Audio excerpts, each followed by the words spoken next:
So what I'm going to give you today is just kind of a overview of what Kitsap County has done to build a comprehensive retrofit program for our stormwater. So we'll kind of start off with a background of our stormwater facilities and why we need a retrofit program. Then we'll delve into developing an effective multi-agency partnership. And go into a little bit of the division of the responsibilities among those different partners that we have. Then we'll cover the some of the essential elements of our retrofit program. Delve a little bit with working with consultants to develop some guidance manuals and long-range plans, which really kind of help steer our direction on where we want to go, areas that we want to focus on, give us new tools and techniques for implementing our retrofits and future projects down the road. Then we'll wrap up a little bit, since everybody needs money to accomplish all these projects. We'll wrap up with a little bit of program funding sources that we have. Where do we get our money from? So this is Kitsap County here. This was originally for the StormCon presentation, so there were people from all over the state who aren't as familiar with our area as everyone here is, but we're right in the middle here. Here's Hood Canal here, Puget Sound here. So as you can see, we've got a lot of shoreline and a lot of areas. So we got a lot of water that we really want to protect in here in our county. So our stormwater facilities, we're responsible for more than 600 facilities and the associated infrastructure with it. And as I'm sure many of you are aware, that a lot of these facilities were implemented well before there were stringent water quality standards and flow control standards. So we've kind of got a lot of areas that need to address, that we need to catch up on with retrofits.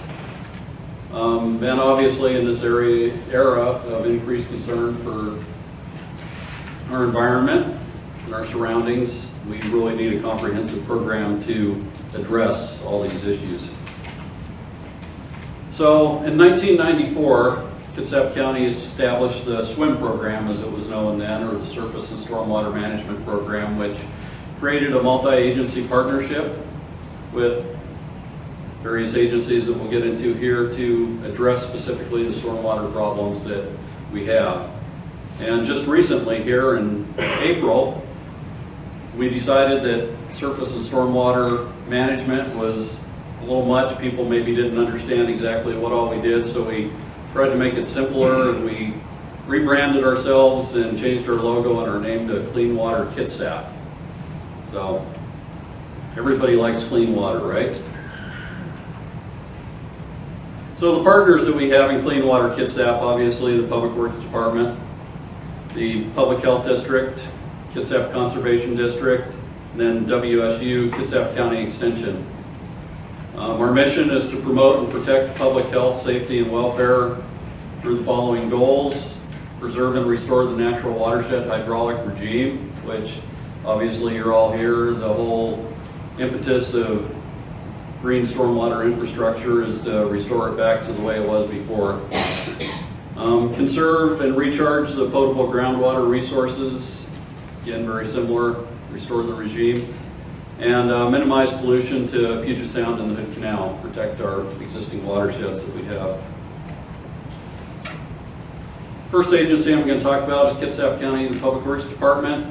We're in charge of the program management, the overall managing of all 5 agencies, the capital projects, design, hiring the consultants that we need to come up with the design, the actual contract, management portion of it, so on. Retrofit planning and construction, that's really my area, where we do a lot of the work in-house.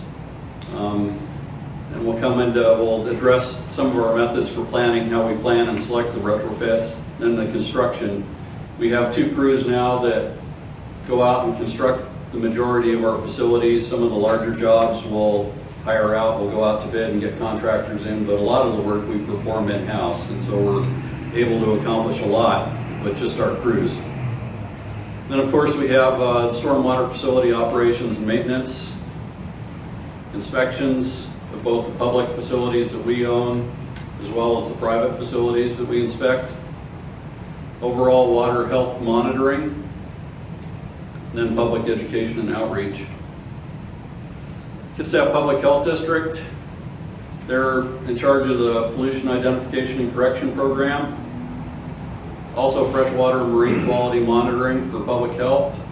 What areas do we need to shut down? Where do we need to put out health advisories and notices? Water cleanup projects, implementing those areas where we can go out and clean up waters.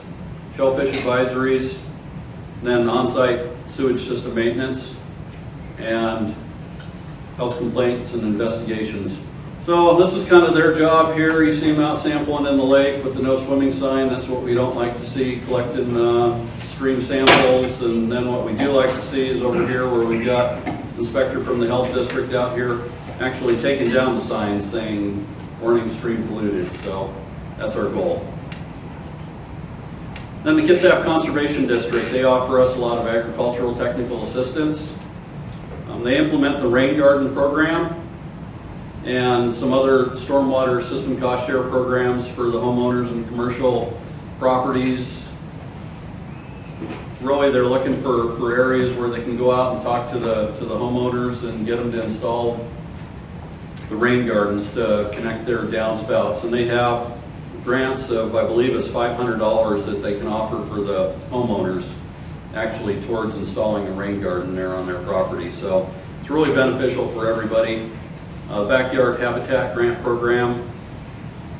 One of the big benefits we as Public Works receive right now from the Conservation District is on pretty much the majority of our ponds and our swales and stuff. They have a landscape architect in-house who's actually doing our planting plans for us, but I think we overwhelmed it a little bit much this year with the sheer volume of projects that we put out, and so sounds like we'll be doing a few of those in-house this coming year. Then landscaping as well. And this is just some of their work here. We've got a project out here in a little stream bank restoration, erosion control, a rain garden that they put in out at our county fairgrounds here, and the rain garden in a box. WSU Kitsap Extension, public education through the Stream Stewards program, which is run by rain garden mentor volunteers. Water stewardship volunteer projects. Obviously, the more projects that we can get where we have volunteers involved, the better. Saves us all money, gets the community interested and invested in what we're doing. Training professionals on the design and construction of the rain gardens and other green stormwater systems. The training that they have, the certificate programs and everything is invaluable. Department of Ecology now has stepped up with their comprehensive training that they're offering as well. And so a lot of good stuff happening. The Master Gardener program, and then low impact development stormwater research program. And there's a lot of research that really still needs to be done on the biosoil mixes that we're using in all our rain gardens and everything, as far as export of phosphorus and some metals in some cases. So it's really nice to have partners on board that are doing a lot of research into that so that we can help make these function better. So this isn't in our county, but when I think of WSU and I think of their involvement in LID, I think of their large research center that they have here nearby in Puyallup, and where they're able to come out here and test a bunch of different types of pervious pavements, storage, aggregate sizes down in there to determine how well they function, individual places to test, rain gardens, other biomixes, infiltration, and then their kind of stormwater pollution generator here, which allows you to test different media here on all these different sites by using generated samples of stormwater to see how different media are going to treat it. So a lot of good stuff. Some of the problems that we face, why we need our retrofit program and all our partners. We talked about the hydraulic modification already due to all the impervious surfaces, degradation due to pollution, fecal coliforms, localized flooding in urban areas, problems I'm sure everyone here is familiar with.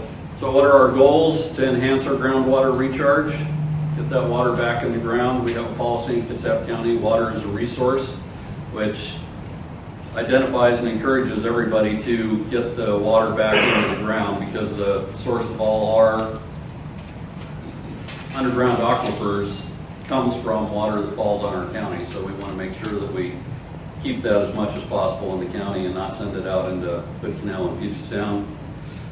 Stabilize stream channels. Obviously the homeowners there that live next to the streams would like stable channels. Reduce pollutant loading and improve water quality, and then also improve the habitat and ecological integrity of the area. So all very good goals.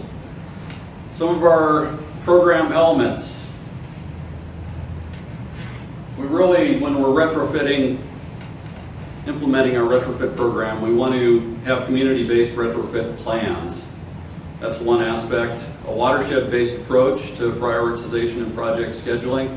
So we'll look at watersheds maybe that are suffering from excessive pollutants, not meeting the TMDLs, and we'll look at all the projects that we could possibly incorporate out there. A lot of this was developed through our Stormwater Pond Retrofit manual that we put together, where we identified stormwater ponds that could most benefit. We created, kind of prioritized them and picked our top 43 that we put in the manual to start with.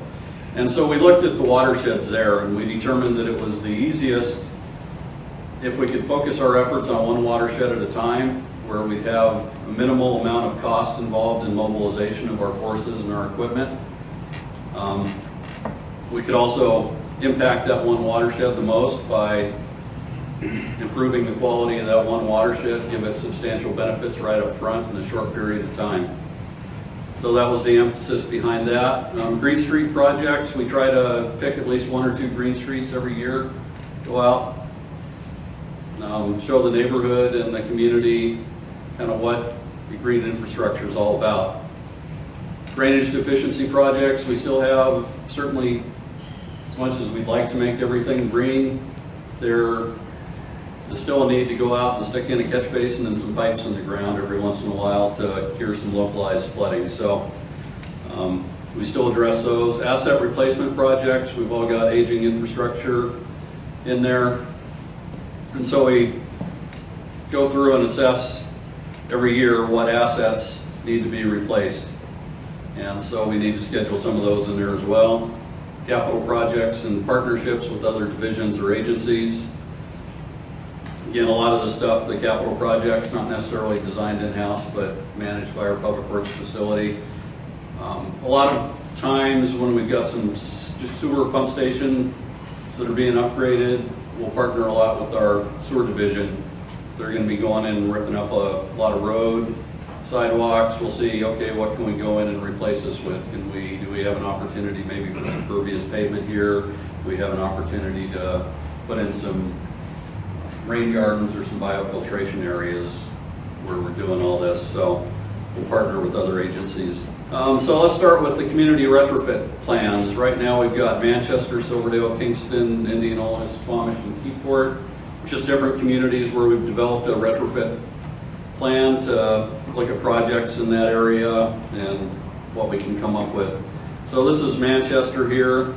This just kind of has a kind of description of some areas and some problems with some photos on it. A little bit more of an overview of the drainage basin, then a couple different, red here is the primary project site, that's kind of phase 1, and then orange is phase 2 to be implemented later.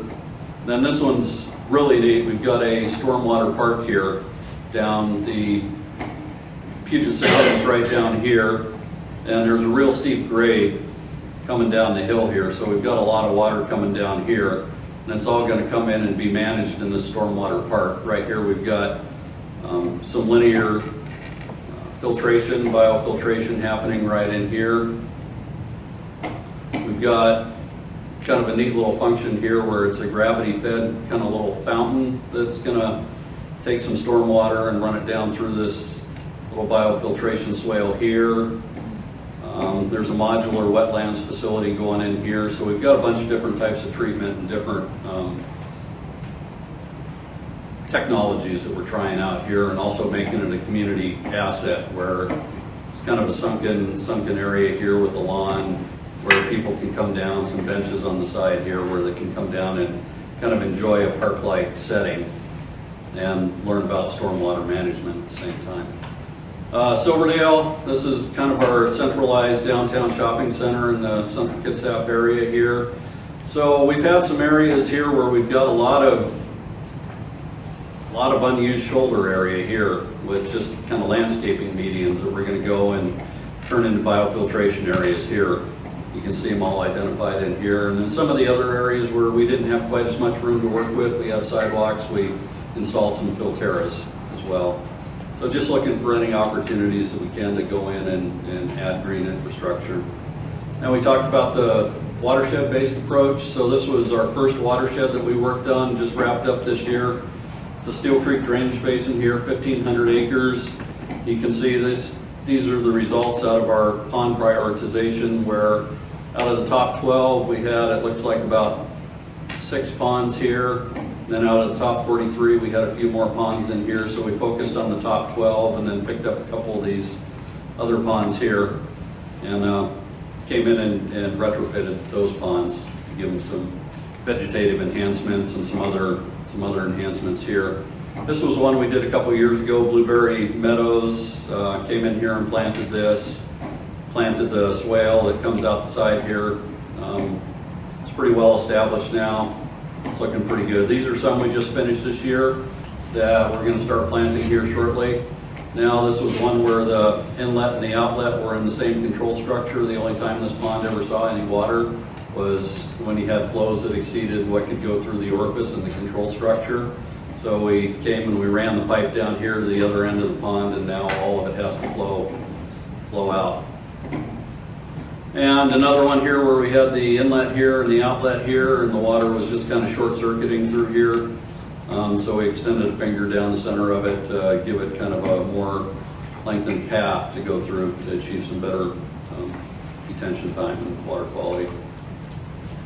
Some of our green streets, this is Brookwood Lane over here on the right. This was our first one that we did. You can see the wide shoulder, grassy kind of shoulder areas here. Came in, added some biomix, some overflow catch basins here. Biggest problem with this was utilities. That seems to be my bane as a retrofit engineer, is trying to work around utilities all the time. They're always in the way and never really give us the opportunity to do exactly what we want, but we do the best that we can. This is it a couple years later, very well established, very well growing in, beautiful amenity for all the neighbors. Our second project here was, we had a lot of additional pavement here in this particular right-of-way, so we were able to come in and put in some curb bulbs with some bio cells in here, some weirs, and then we also put in some pervious pavers in here. This particular project receives a lot more water than what we anticipated. It's amazing, you know, I'm not sure exactly where all the water comes from, but in a huge rain event, it's cooking through there. So along with this project, the other street that's connected to it didn't have any traditional drainage, so we connected an overflow system to here, as well as the drainage that we installed on the other street to connect down the road. So drainage deficiencies. You know, here we got our crews out here putting some pipe and some catch basins in the ground. This was kind of a localized low spot up near a school that we've got that huge rain events would always flood and kind of pond in that area. So we were able to downstream from here, there's an extensive wetlands that this whole area drains to, so we were able to direct the water down and into the wetlands for some further treatment. Some infiltration, again, kind of another low spot here where we came in and soils were real good for infiltration, so we came in and put in an infiltration gallery here in this project. Down here we've got a development where, I don't know how they got away with it or got it approved when they developed. They put a stormwater pond here, but it's right in the middle of a low spot. There's nowhere for this pond to drain to without installing a bunch of pipe down here into a canyon, which was never done. This property owner here was complaining all the time about flooding and significant rain events, and in this case the best option for this was just to purchase this piece of property, and we're going to come in and we're going to tear this pond out, and it's just going to revert to a natural wetland. So sometimes the the best solution is to remove and let it go back to what it was before. This is Point No Point, a beach outfall that we have up north. Over the years, the concrete pipe had kind of washed away in some major storm events. We lost a significant amount of it, and so we came in and extended it 70 feet with some HDPE pipe, connected it with a Romac connector here, installed some Stingray anchors and some stainless steel hardware to hold it into place, and it's performing beautifully now. The problem was that it would clog up with sand on just about every tidal action that you'd get, and it's connected to an extensive wetlands in the back and not a lot of elevation change, so you get high tides and you get a lot of rainfall, and it just kind of led to disaster. So some positives there. Asset replacement, this is an example of a project that we've got. We had about 600 feet of 30-inch CMP pipe that we came in here, it kind of came down here, jogs over here, and then runs straight out through here. Right in the middle, in between houses, a whole bunch of nasty stuff, not really, even though there's an easement there, you don't want to go through and run your heavy equipment through their yards, try and excavate the pipe. So you can see the pipe here, and this, here's the CMP here, here's the bottom where you can see all the soil, all the rocks. So we came in here and we slip lined it. This was one of our first major slip line projects that we've done here in the county. And we partnered our crews with a contractor. We hired a contractor to kind of act as a sub to come in and just do the actual pulling of the pipe through. Interesting relationship, it all worked out well.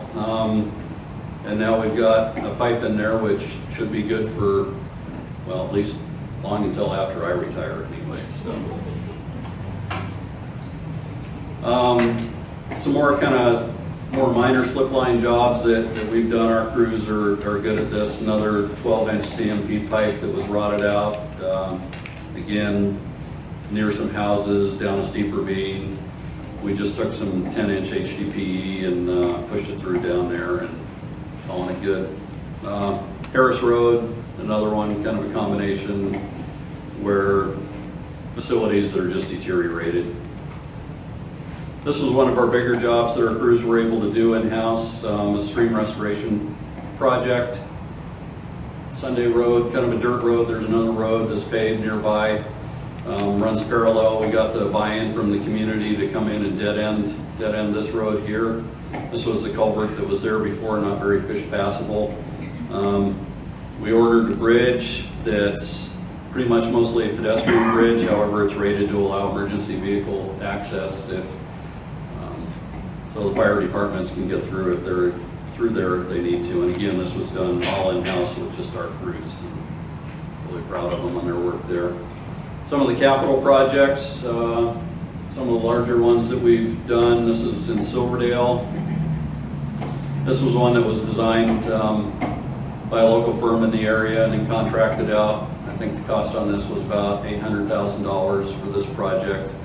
So this pond here with the development, and there's extensive high-density residential development over here to the east, overwhelmed this pond and go into overflow and significant rain events. So we came in here and we doubled the size of it here, created a second pond up here. The topography here is really steep, so we had to actually go up and create a second pond. There was limited that we could do with the expansion on the original site here, and then added a lot of vegetation in here as well. This was a state DOT pond on one of the highways here, the Steel Creek Basin, where we did a lot of our retrofit projects. Another capital project, this was their pond here for this entire stretch of highway that we had in here. It's not really adequate. Now we've come in and we've expanded it into this whole area. We purchased these properties and expanded the pond into this area. Steel Creek runs in through here. You can see there was extensive amount of actual stream restoration that was done in here as well. Guidance manuals. Talked a little bit about the Stormwater Pond Retrofit Design Manual that we worked on. Our latest one is Kitsap County Green Streets Plan. sure you're all familiar with the guidance manuals, just kind of a flow chart as to, you know, do we need to retrofit this facility or not? What type of treatment processes are going on out there? Type of vegetation and synthetic qualities do we have there already, and what are our limitations on our retrofits that we can do? And then that kind of all helps guide us into what our options are for our retrofits. Green Streets plan, again, just different types of Green Streets treatment here. Kind of some guidance as to where do we want to start with our Green Streets. Now into the money aspect of it. So as you can see on here, maintenance operations is about a quarter of our total operating budget. Our projects and improvements are a third. A little bit to education and outreach, program management, debt service is pretty small, 2%, and then our agency partners are almost another quarter of our budget. Our stormwater fees account for just about 72% of our total operating budget. The rest of it comes from grants. And our budget for this year was $8.8 million. This just kind of shows you, we just recently went through a rate increase with our stormwater utility. You can see some of the neighboring jurisdictions in here. Ours in 2012 was about $70, City of Port Orchard $84, next cheapest. However, in June, theirs will be $168 per year. They've just doubled theirs. Obviously, very cheap compared to the surrounding areas. So what did we need the rate increase for? To maintain our current levels of service, given our regulatory mandates, to be able to comply with those. Expansion of our program, of our construction program, we were able to go from 1 construction crew to 2 construction crews. So we've been able to basically double our number of projects that we're accomplishing every year. Expand our retrofit program, hire a couple more engineer techs to work under me to help design and put these plans out, as well as build them. Pollution identification and correction program expansion to help out with that. And then we also expected Navy stormwater fee revenue. They've traditionally been not so good about paying up on their fair share of stormwater fees, but I think we've been having a little better success with that lately, so they're starting to come on board. So we phased in our rate increase over a 6-year period, about 5% every year, to bring it up from the $70 range up to the $96 range, so about a 33% increase there. Some of our stormwater grants that we've acquired that we've been very fortunate to get that help out significantly. $2 million from DOE with Clear Creek floodplain restoration, where we're trying to reestablish the floodplain down there in Silverdale, just north of Silverdale, that Clear Creek runs through. It's a very ambitious and beneficial project. The Stormwater Park in Manchester that I showed you, we've got $1 million in grants for that. Pervious parking lots at a lot of our waterfront parks. We're going through Point No Point where we had the pipe outfall that I showed. We put in some pervious pavers up there, and then Wildcat Lake and Horseshoe Lake Park, we're putting in some pervious pavement in those parking lots as well. Dickerson Creek, fish passage and floodplain, again some more fish passage barriers that we're going through and replacing. Filteras in Silverdale, kind of the Silverdale, identified in the Silverdale retrofit plan. $290,000 towards bioretention soil mix research and analysis, which we can all use. $250,000 for our Green Streets plan. And that's about all I have.